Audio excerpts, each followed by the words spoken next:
Well, after such a big patch, it's no surprise I'm sitting in the queue here waiting to join in before I can actually make the reset video. So I'm going to use my time wisely and do a bit on the new patch. So this is 7.0.5.0 and I'm going to pick out the more interesting bits and doodads. First of all, this is interesting. Added a new 6v6 connection-based matchmaking weekly rotator, which includes Clash, Zone Control and Rift. And also the existing 6v6 party rotator is now Mayhem, Momentum Control and Scorched. That's nice. Going on to the Vanguard Ops, defeating Tormentors now provides a revive token like when you kill a champion or Hive Guardians. That's nifty, that. They've tuned the difficulty in Heist Battlegrounds present in Vanguard and Nightfall playlists.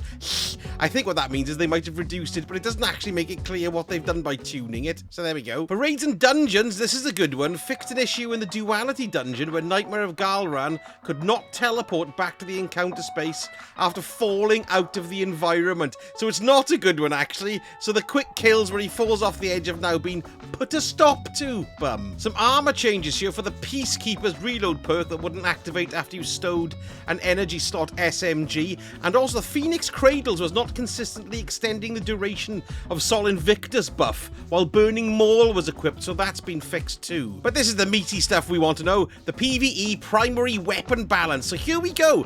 We've got a 25% damage boost against red and orange bars enemies in PvE. So the 25% damage boost to auto rifles, I'm going to take these out for a spin, pulse rifles, hand cannons and sidearms is 20% as well. That's great. And scout rifles have got a 10% boost too. Now moving on to weapon archetypes and the Ikelos SMG, which was smooth as butter. Unfortunately, the recoil is now in line with other aggressive SMGs, so it's going to be like trying to strangle a muscular rattlesnake while standing on an escalator, unfortunately, but there we go, there's that. Rapid fire fusions are having a bit of a boost, so the burst, that's the entirety of the burst, goes from 245 to 260. It's quite nice, and an individual bolts are 27.2 up to 28.9, so a nice little increase there for the rapid fire fusions. That's going to go well for my Riptide, isn't it? Yes. Oh bollocks, damage in PvE is unchanged. Trace rifles are having their base damage increased by 4%. That's nice.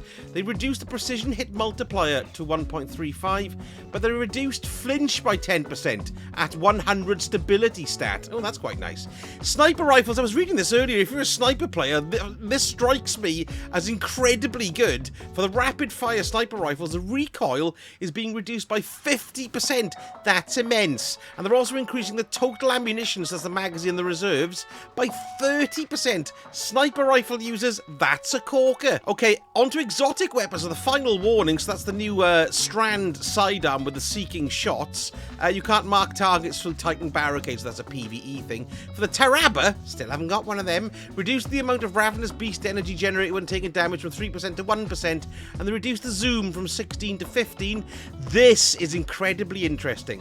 The 4th times the charm will now be reset when entering the Hunter's Trace, but this is what's good here. They've increased the PvE damage of the Hunter's Trace rounds by 25%, and increased the PvE damage of the Hake Heavy Burst rounds by 75%. And then this also is stacking, I believe, with the new 20% boost too. So the revision 0 is something we all need to be having a little look at. Might do a video on that this week actually to see how good it is. As for perks, the enhanced version of the Wellspring perk wasn't generating enough energy when the player had any number of charged abilities. Okay, so that's been sorted, that's good. And with abilities, there's a good few changes here which I think will be a big positive uplift for us. For rally barricades, look, they've extended the area where making the buff area more achievable, so they're extending the zone by which the rally barricade gives you certain buffs, so that's quite nice. Fixed an issue where stasis shards created by Glacial Harvest aspect would not grant melee ability energy to Penumbral Blast if the player had a sword or glaive readied. Well, there we go, that's never me because I never got a sword or a glaive, but never mind. Fixed an issue where Jolt Chain Lightning was unable to target some types of PvE combatants. Oh, well, that's good then, that's going to improve Jolt even more. And finally, fixed an issue where trying to throw rapidly while carrying a tangle could result in an uncharged melee attack I actually believe that's happened to me quite a few times. Oh look, they've fixed the evidence board now with the exotic glaive so you can actually access it. And in general, some nifty things. So we've got the best dressed commendation now, which is pretty cool. That'll make a bit of a laugh. They fixed an issue with the objective to complete a dungeon solo. Phew, solo spelunker. Does not count completions before the player is Guardian rank 10, so they fixed that. Fixed an issue where the objective is to complete the raid on master difficulty. It does not count completions before. Okay, so they're both kind of retroactive completions have been sorted there. Players who have crafted their first exotic glaive from the Witch Queen can now claim the patterns for their other characters from the evidence board. That's nice. Veteran players now receive the correct amount of lore books. I didn't even know we were missing some when they reach Guardian rank 7 for the first time, which would be all of us this season. And then fixed an issue where players are blocked from progressing past Guardian rank 3 if they previously bought all available subclassed aspects. Hot news flash as well. Downtime has been increased by 3 hours, so it's going to be 1 a.m. No, it's not. It's going to be 1 p.m. PDT, which is, what's that? It's going to be around about 9 o'clock UK time, which is why I've decided to put this quick video out about the patch notes first of all.